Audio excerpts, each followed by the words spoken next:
어반 스케치는 달라야 합니다. 그동안 그림 잘 그리는 것에만 집중해 왔다면 다른 그림과 무엇이 다를까요? 달라지려면 어떤 연습을 해야 하는지 꿀 같은 방법 4가지 알려드립니다. 이것만 하면 어반 스케치 누구나 고수 되세요.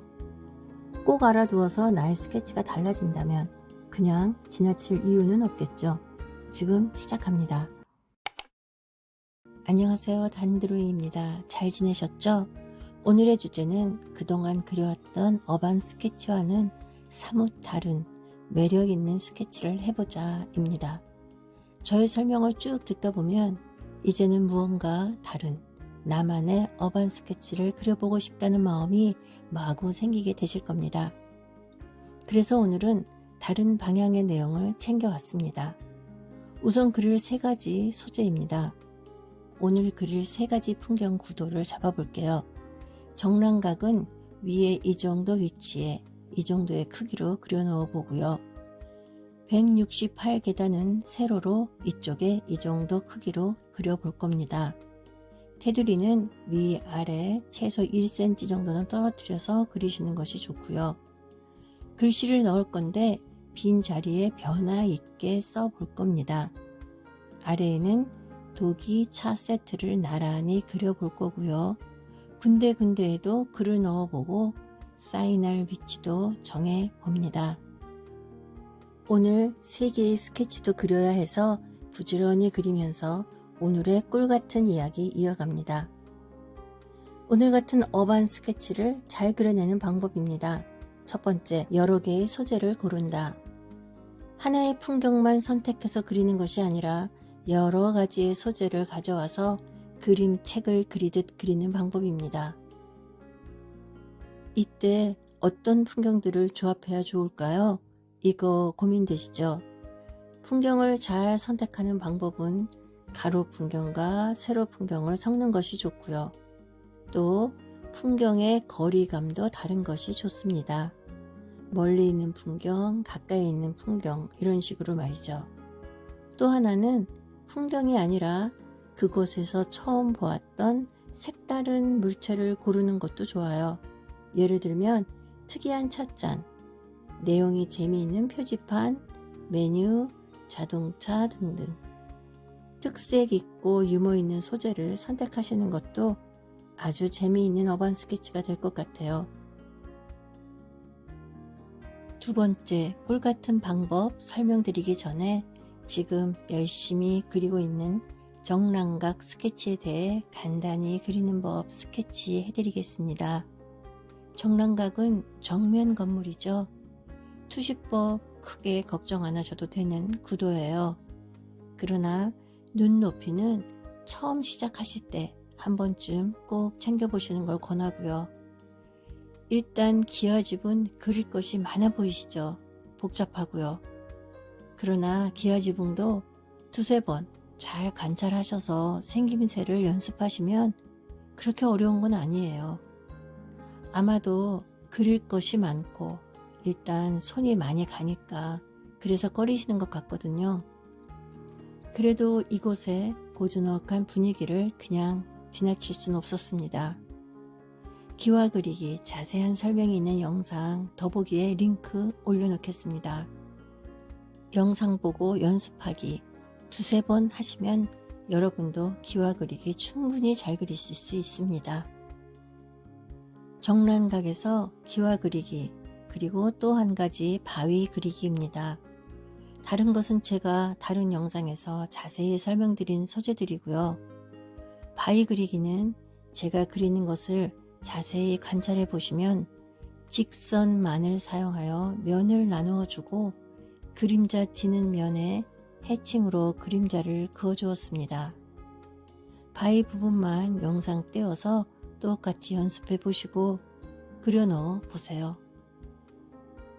정란각을 촬영한 날은 비 내리는 날이었어요. 그래도 기본적인 밝고 어둠이 보이시죠?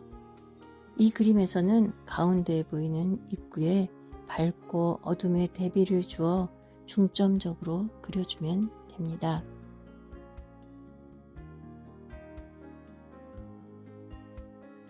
두 번째, 이제 그릴 소재를 다양하게 준비하셨다면 그 다음에는 이 풍경들을 어떻게 종이 위에 잘 나열할까입니다. 여러 개의 풍경을 종이 위에 나열할 때 중요한 것은 구도예요. 하나의 풍경을 그릴 때는 그 풍경 자체의 구도가 중요하였죠.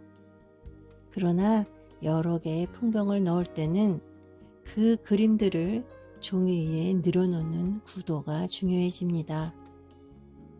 어디에 어떤 크기로 그려 넣을지, 글은 어디에 어느 정도의 크기로 써주는 것이 좋은지입니다.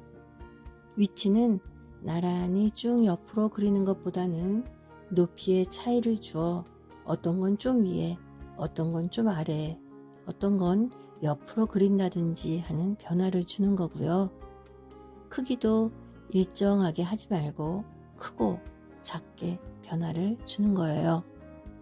정리해보면 다양하게 변화 있게 종이 위에 풍경을 나열해 보는 겁니다. 세 번째 방법, 아기들의 그림책처럼 짧은 글을 써보는 거예요. 그림책을 보면 짧은 글들이 실려 있습니다. 우리도 그렇게 중간중간에 글을 써보는 거예요. 와, 글이라니. 내가 언제 마지막으로 글을 써봤나? 무척 어색한 상황이시죠? 여러분들 힘들지 않게 제가 예를 들어 볼게요. 창작의 글이 아닌 그 장소에 대한 역사나 얽힌 이야기를 적으셔도 돼요. 관광지에 가면 안내지에 글이 쓰여 있기도 하고요. 또는 검색을 해서 알게 된 내용을 쓰셔도 좋습니다. 그 장소에 대한 기억을 남기기 위한 나의 기록인 셈이죠. 함께한 친구들의 이름을 적어도 좋고, 그날에 비가 많이 퍼부었다면 날씨에 대한 기록을 하셔도 좋습니다. 이제 쓰실만 하겠죠? 글의 양, 위치, 글자의 크기에도 변화를 주면서 써보세요. 이 영상의 뒷부분에서 글이 쓰여진 그림을 보게 되실 거예요. 괜찮은데 하실 겁니다. 쭉 보시다가 끝부분에서 확인하세요. 이건 그림 얘기가 아니지만 지금이 일기 쓰기 시작할 때예요. 일기라고 하면 너무 거창하죠. 메모는 어떠세요? 그날의 메모를 남기는 거죠.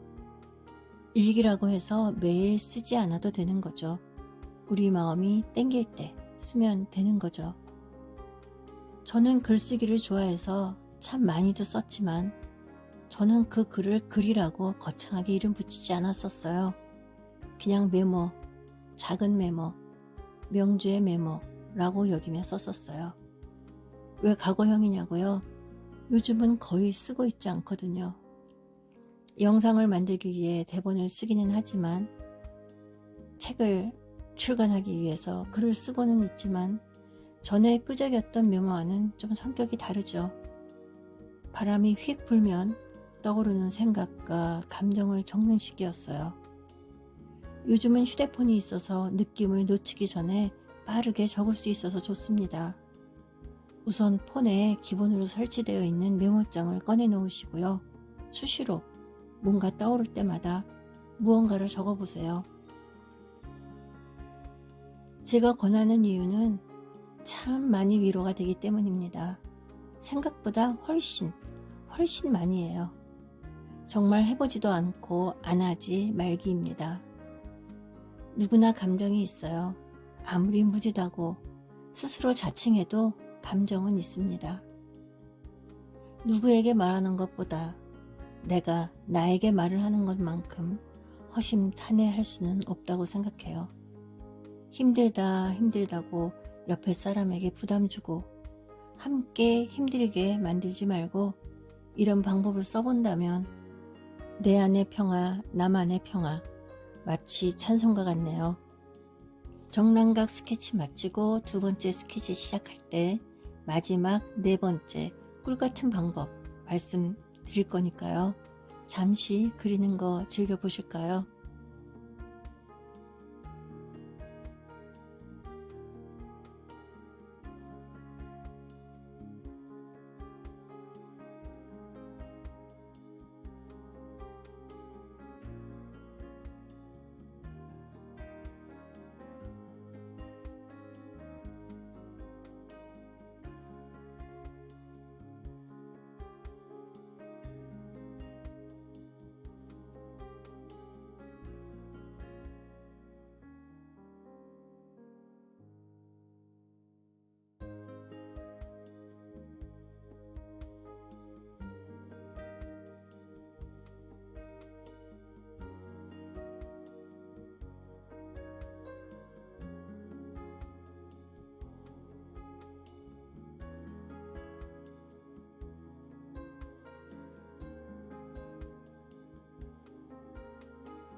정랑각 펜 스케치가 이렇게 완성되었네요.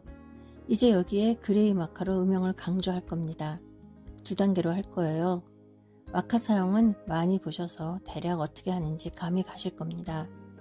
여린 톤으로 앞으로 튀어나온 입구를 살리기 위해서 그 뒷부분을 전체적으로 칠해줍니다. 그래서 톤을 낮춰주는 거죠.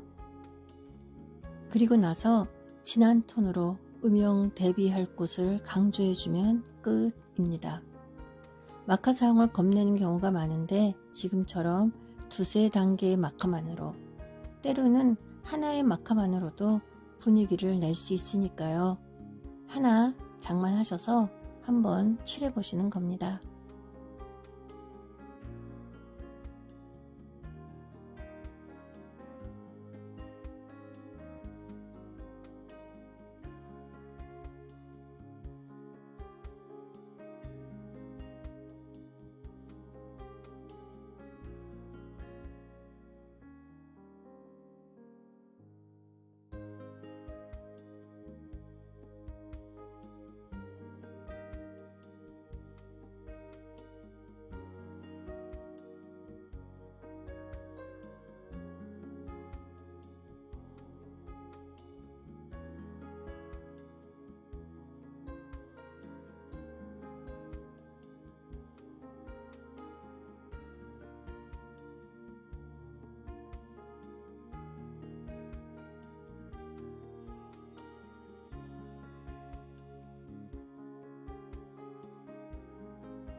두 번째 스케치는 168계단입니다. 한국 전쟁 시기에 피란민들이 부산으로 몰려들었고 초량동의 산비탈에 판잣집을 짓고 생활했습니다. 당시 산 위에는 물이 부족하여 주민들은 168계단을 오르내리며 물을 길어야 했어요. 이 계단을 오르내리던 사람들의 애환과 고단한 삶이 남아있는 장소입니다. 이바구길은 단순한 보도길이 아니라 부산의 역사와 사람들의 삶이 녹아있는 이야기가 있는 길입니다. 부산을 방문하신다면 꼭 한번 걸어보시길 추천드립니다. 이제 마지막 4번째 꿀같은 방법, 완성도의 의미를 다르게 하는 겁니다. 이 스케치에도 완성도는 있어야 합니다. 그런데 방향이 다른 완성도예요. 하나하나의 스케치 완성도에는 눈높이를 조금 낮추고 어반 스케치로서는 완성도를 높이는 겁니다. 크게 한 가지 그림을 그릴 때는 좀 더 자세하게 정성을 다해서 그리게 되겠지만 이렇게 여행 중에 잠깐씩 작은 그림을 그릴 때는 큰 그림처럼 그릴 수도 없겠거니와 오늘 우리가 하고 싶은 스케치는 그런 스케치가 아닙니다. 큰 스케치보다는 조금 간단해야 하니까 생략할 것을 잘 찾아야겠죠. 그러기 위해서는 연습해야 할 것이 있습니다. 바로 러프 스케치입니다. 이 스케치는 기본 골격을 그리는 연습이에요. 사람 크로키만 있는 것이 아니고 건물 크로키도 있는 거라고 생각하시면 됩니다. 사람 크로키는 인체 해부학 공부도 하면서 어렵게 하지만 건물 크로키는 그렇게까지 어렵지 않아요. 이 러프 스케치는요, 그림 실력을 생각 이상으로 성장하게 만들어줍니다. 평상시에 연습하실 때는 꽤 심한 러프 스케치로 연습해 보세요. 이 말씀은 제가 자신 있게 말씀드릴 수 있어요. 제가 그런 방법으로 그림 실력을 키웠거든요. 일단 한번 해보시면 큰 깨달음이 생기실 거예요. 뭐 잘 그리시니까 하실 수 있는데 저도 처음이 있었거든요. 그때 그 시절의 체험담입니다. 큰 형태를 잘 보게 되는 것은 어반 스케치에서는 매우 중요한 실력입니다. 두 번째 풍경도 간단히 설명 스케치 해드리겠습니다. 이 풍경의 특징은 꽤 높은 계단이 주인공이어서 수직으로 길게 그려야 합니다. 계단의 표현, 왼쪽으로 층층에 있는 주택들이 꽤 복잡해 보이죠? 아무래도 전체적으로 다 표현을 하다 보면 전체적으로 검게 하는 표현이 많아질 것 같은 풍경입니다. 그래서 가장 왼쪽에 가까이 있는 옆면의 건물을 하얗게 남겨두기로 결정하였어요. 이처럼 화면에 보이는 것을 모두 표현하면 그냥 복잡하고 뭐가 뭔지 모르게 되는 상황이 벌어지게 될 때는 서로 상대적으로 살려주기 위한 방법을 찾아야 합니다. 안 그리는 방법, 즉 생략할 것을 찾아주어야 하겠죠. 어려우시죠? 너무 어렵게 생각하지 마시고요. 일단 그림이 복잡하고 그릴 것이 너무 많다 싶으면 어떤 면을 과감히, 어떤 부분을 과감히 포기하는 방법이 좋다라고 기억해 두시면 도움이 되실 거예요.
두 번째 스케치를 마쳤습니다. 보시는 것처럼 여기에도 같은 두 단계의 그레이 마카로 음영을 주었고요. 빨간 벽돌을 상균색으로 표현해 주었어요. 색이 들어가니 더욱 실감나는 풍경이 되었습니다. 테두리를 그어봤는데요. 어떤가요? 그어도 보고 안 그어도 보면서 여러 느낌을 경험해 보세요. 이번에는 마지막 세 번째 풍경, 차를 마시는 독이 3개를 그릴 겁니다. 2개의 풍경의 묵직한 스케치와 가벼운 선으로 그려지는 그릇 스케치로 균형을 잡아보았습니다. 오늘 우리는 부산의 새 공간을 어반 스케치로 담아보았어요. 어반 스케치는 기술이 아니라 감성의 표현입니다. 그곳을 걸으면서 풍경만 담아오는 건 아니잖아요. 떠오르는 기억들, 있었던 추억들도 함께 그리는 겁니다. 부산의 길을 걸으며 느낀 감정을 그림으로만 표현하지 말고 못다한 이야기를 글로도 메모하듯 함께 남겨보는 겁니다. 그 과정 자체가 한 장소의 기억을 새롭게 살아나게 만드는 과정이 될 거라는 생각이 듭니다.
긴 글을 쓰는 과정은 생략하였어요. 이번에는 윗부분에 부산이라는 글씨를 좀 크게 적고 싶어지네요. 펜은 좀 전에 벽돌을 표현하였던 상긴 색입니다. 글씨 적으라고 하면 임보아 하시는 말씀들, 저는 악필이에요. 아마 안 쓰는 것이 훨씬 나을 겁니다. 그림을 망치게 될지도 몰라요. 이런 말씀 하시는 거 맞으시죠? 전혀 그렇지 않습니다. 그 악필을 자신껏 맞잖아요. 이번 스케치에서는 자신감 많이 갖게 되실 겁니다. 이번에는요, 정란각에 초록색을 입히고 싶어져서 2단계의 초록 마카를 사용하였습니다. 자, 어떠세요? 이쁘죠? 항상 똑같은 어반 스케치에서 벗어나 좀 더 자유롭고 멋있게 기록되는 여행 스케치 좋으시죠? 꼭 실천하셔서 부지런한 추억 쌓아가세요. 오늘도 여러분의 소중한 시간을 저와 함께 해주셔서 고맙습니다. 좋은 시간이셨다면 구독, 좋아요, 알람 설정 고맙습니다.